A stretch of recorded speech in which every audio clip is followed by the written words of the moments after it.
guardado. Não importa a classe social, não importa a cor da pele, não importa o quanto de valor monetário eles tenham no banco ou de posses, o nome dos salvos estão escritos no livro da vida. Então esse é um privilégio da igreja triunfante. E o quarto privilégio é que temos o Espírito Santo de Deus habitando em nós. Então temos o Espírito Santo de Deus. O Espírito Santo de Deus habita em nós, habita na igreja que vai subir. Aleluia. Quem tem o Espírito de Deus é filho de Deus. Romanos 8:14. Vamos ler? Romanos 8:14.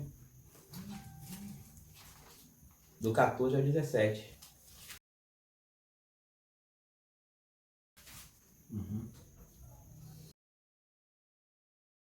Você encontrou? Sim. Se você encontrou, pode ler. Porque todos os que são guiados pelo Espírito de Deus, esses são filhos de Deus. Porque não recebestes o espírito de escravidão, para outra vez estardes em temor, mas recebeste o espírito de adoção de filhos, pelo qual clamamos, Abba, Pai. O mesmo Espírito testifica com o nosso espírito que somos filhos de Deus. E se nós somos filhos, somos logo herdeiros, também herdeiros de Deus e co-herdeiros de Cristo, se é certo que com Ele padecemos, para que também com Ele sejamos glorificados. Amém. Então, veja o privilégio.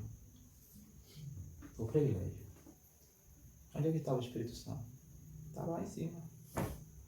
O Espírito Santo estava lá nos céus.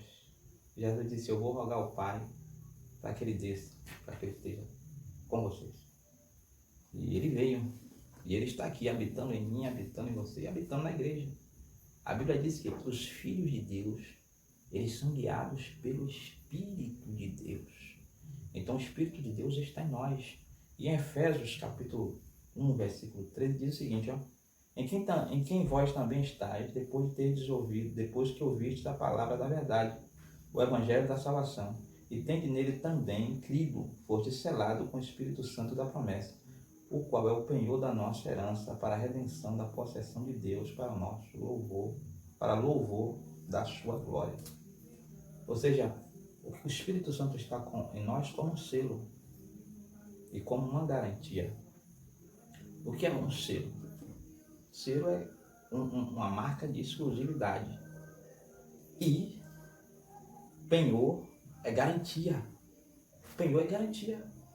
Ou seja, é aquela questão, se você penhora um bem para pegar um empréstimo, e aquela pessoa com quem você penhorou, o banco ou a instituição financeira, só devolve depois que você paga a dívida. Depois de quitada. Depois de quitada. Então Deus está dizendo assim, ó, esse Espírito vai estar em você até o dia do arrebatamento, ou então, se você deixar, é problema seu, siga seu caminho. Mas se você é fiel a Cristo, o Espírito Santo não te deixa. Não te deixa nas angústias, não te deixa nas dores, não te deixa nas perseguições, não te deixa nas dificuldades, não te deixa tempo nenhum, porque Ele é a garantia. Você vai ouvir a voz, aguente mais um pouco, que Ele está junto. Glória. Se sustente mais um pouco, porque eu sou a garantia. O Espírito Santo é a garantia. Pode acontecer o que acontecer com a igreja local. Podem vir com um trator e derrubar as paredes da igreja local. Podem tocar fogo, um terremoto pode derrubar. Mas tirar o Espírito Santo da igreja, que é a noiva, ninguém pode tirar. Porque Deus derramou o Espírito sobre a sua noiva para que este amigo levasse a noiva até o dia do casamento. Oh, glória! Aleluia! Então, são privilégios que a igreja tem. A igreja foi comprada. A igreja saiu da condenação. A igreja tem o seu nome escrito no livro da vida e tem o penhor da herança, que é o Espírito Santo. Amém? Amém. Então, na nossa caminhada como igreja, é determinado para nós um certo estilo de vida. Porque nós somos povo exclusivo de Deus. E em 1 Coríntios 5,17 diz que nós somos embaixadores de Deus. E o embaixador é um representante de um país em uma nação estranha. Ele fala em nome de uma nação em uma nação estranha, estrangeira. E é assim que Deus nos vê, como embaixadores. Nós somos aqui na terra os representantes legítimos dos céus. E João, na sua epístola, diz que nós temos que andar como Deus andou, como Jesus andou. Veja a responsabilidade. Jesus andou. Então, alguns deveres, ou na verdade, a igreja ela tem que ter um caminhar certo. E que caminhar certo é esse que a igreja tem que ter? Primeiro, ela tem que andar em santidade. 1 Pedro 1, versículos 15 e 16. A igreja tem que ser santa.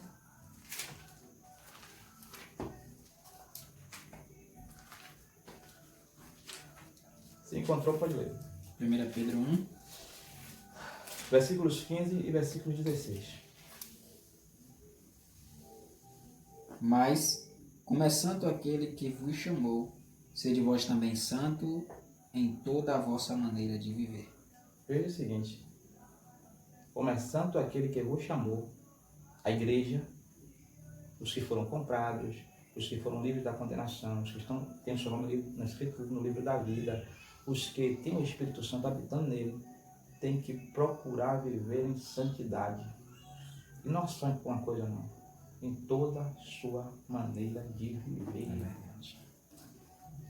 Na relação familiar, na relação com os vizinhos, na relação com os amigos,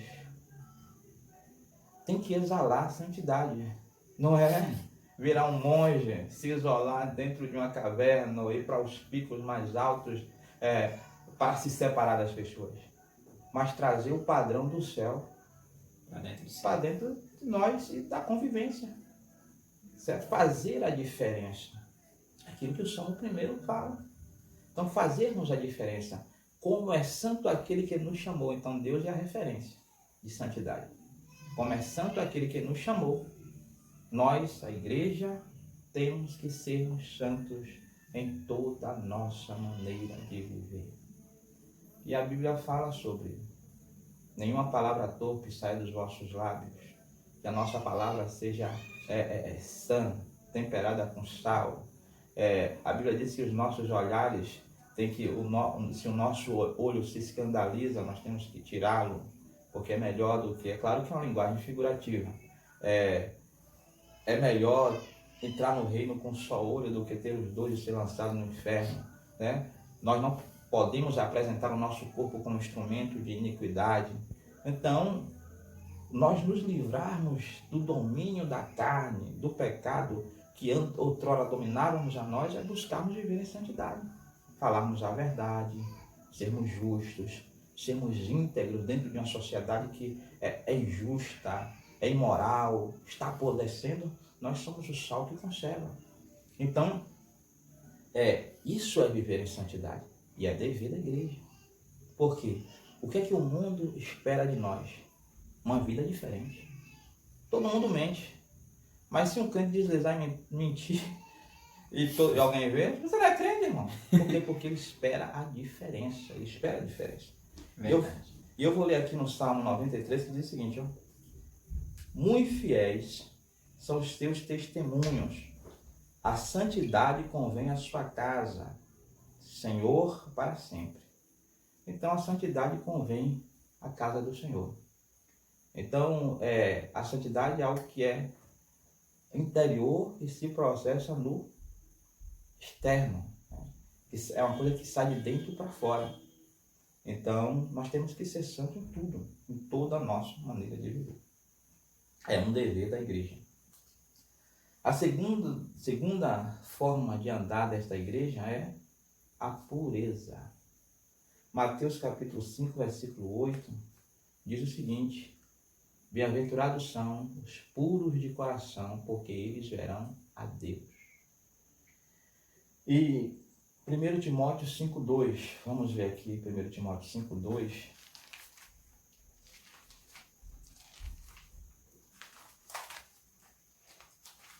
1 Timóteo 5:2.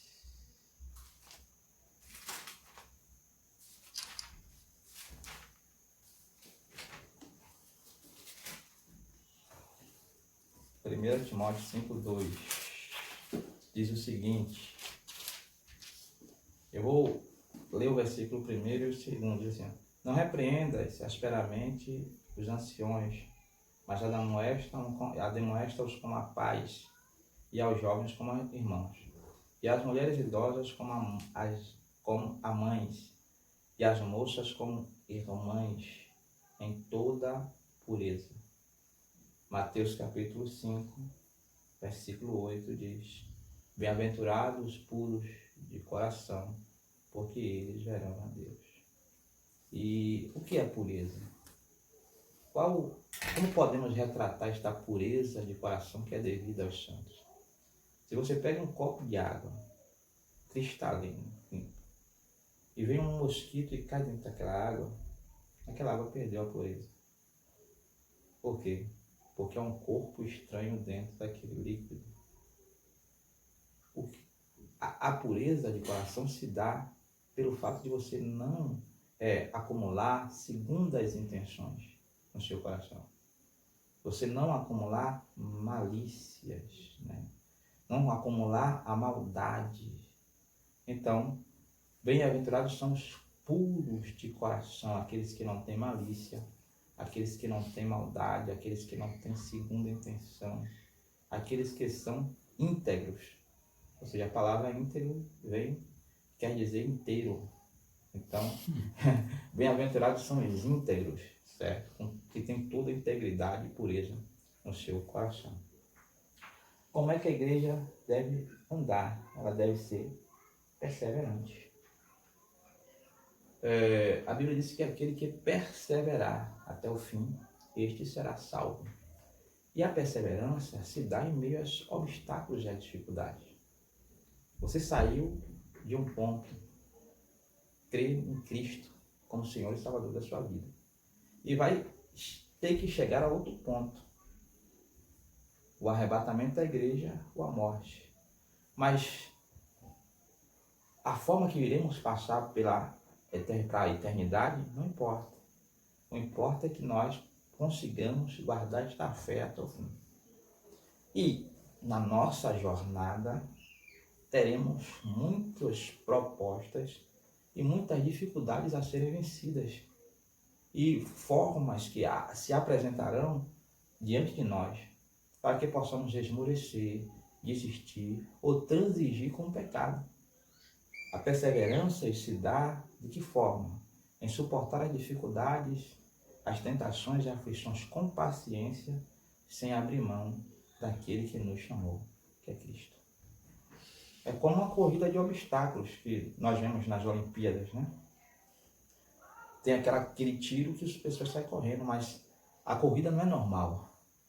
De metros em metros, ela tem que pular um obstáculo e continuar correndo, pular um obstáculo e continuar correndo até chegar à linha final. Isso é perseverança. Nós temos que ser perseverantes. Ah, fulano falou mal de mim, persevere. Fulano está me perseguindo, persevere. Ah, estou com enfermidade, persevere. Estou sem emprego, persevere. Nada pode servir de desculpa para que eu abandone a minha fé em Cristo Jesus. Se eu fizer, eu deixarei de ser igreja. A igreja triunfante, ela não perde. Ela sempre avança e ela é vitoriosa. E deve guardar a fé.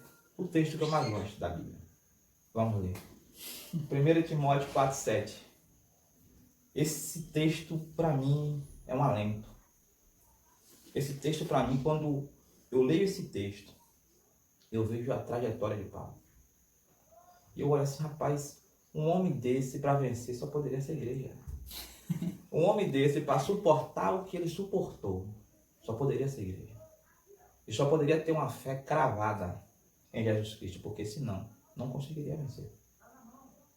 Eu lembro-me da chamada dele, né? Quando ele está indo para Damasco, com que ele cai do cavalo, que vai lá para a casa de um certo Simão, e aí Deus manda um profeta na casa dele. O engraçado é que Deus não esconde. a sua trajetória na fé. Porque nós hoje ouvimos promessas assim, você vai ser um vaso, vai ser usado poderosamente. Quem não quer? Você vai ser levado para as nações, vai se sentar entre reis, você vai pregar para... Isso é bom, claro que é bom. Mas Deus disse a Paulo, através do profeta, você para mim é um vaso escolhido, ó. E eu te mostrarei o quanto tu has de sofrer e padecer por amor ao meu nome. Se fosse sofrer, era bom, mas padecer por amor ao meu nome. E ele saiu para fazer o trabalho do Senhor e nós vemos o resultado. E aqui no capítulo 4, versículo 7, 1 Timóteo, capítulo 4, versículo 7. Não, é 2 Timóteo. Não é primeiro não, é 2 Timóteo, capítulo 4, versículo 7. É isso aqui.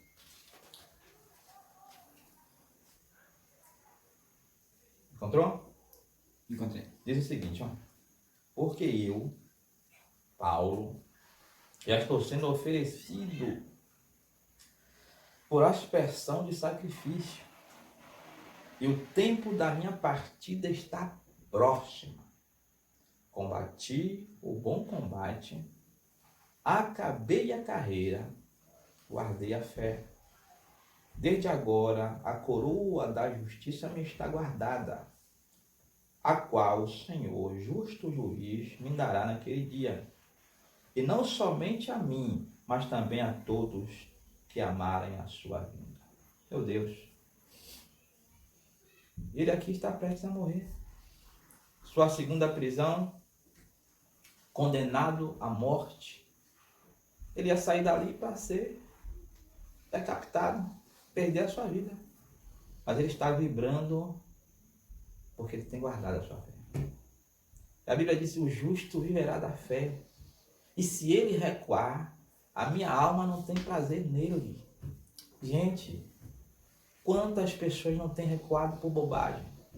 Porque falam mal de mim. Ah, porque achou um namorado no mundo. Porque não me deu oportunidade. Ah, porque não me deu oportunidade. É porque olhou por mim, olhou torto para mim. É porque pisou no meu pé. É porque não me tem bobagem, gente. O que está reservado para nós é maior do que essas bobagens. E Paulo está na prisão, condenado à morte, mas ele está dizendo a Timóteo: não desista, Timóteo. Olha para mim, olha para o meu espelho, Timóteo. Porque eu combati um bom combate. Acabei a carreira, mas guardei a fé. Essa fé tem que ser guardada. Aleluia. Essa fé tem que ser guardada. Porque o homem sofreu naufrágio, foi açoitado, foi apedrejado, era perseguido em todas as cidades que passava. Ele viveu mesmo, e as viagens, carro com ar-condicionado, era barco, era pé, mas ele estava fazendo a obra do Senhor, combatendo esse bom combate que nós temos que combater. Ele viajou aquela Europa praticamente toda, evangelizando, fundando igreja, levantando obreiros, trazendo uma doutrina gloriosa que serve para nós hoje. E a sua morte é a mais deplorável possível. Ele não está reivindicando o reconhecimento eclesiástico. Ele está dizendo: eu venci. Venci. Esse é o retrato do vencedor. O que nós temos que querer é chegar até o fim. Porque Deus aprovisiona para nós. Estamos vivendo uma pandemia, mas qual de nós estamos passando fome? Qual de nós estamos passando necessidade? Qual de nós pegamos o vírus? Rapaz, nós estamos guardados em Deus. O que nos falta é disposição para enfrentarmos este mundo assim como Paulo enfrentou. Combati um bom combate, acabei a carreira. E guardei a fé tem que ser guardada. Verdade. A fé tem que ser guardada. Então, esse é o caminho que a igreja tem que andar. Em santidade, em pureza, ser perseverante, guardar a fé. Amém? Amém. Oh, glória! Oh, aleluia! Então, dito, mostrado o privilégio da igreja e mostrado o caminho que esta igreja triunfante tem que vencer, tem que traçar. nós vamos ver por que a igreja é vitoriosa. Por que a igreja é vitoriosa? Eu destaquei alguns versículos aqui para nós irmos paulatinamente olhando por que a igreja é vitoriosa. Primeiro, a igreja é vitoriosa por quê? Porque Cristo é a sua cabeça. Efésios 5, 23. Leia para mim, Lourenço. Efésios 5, 23.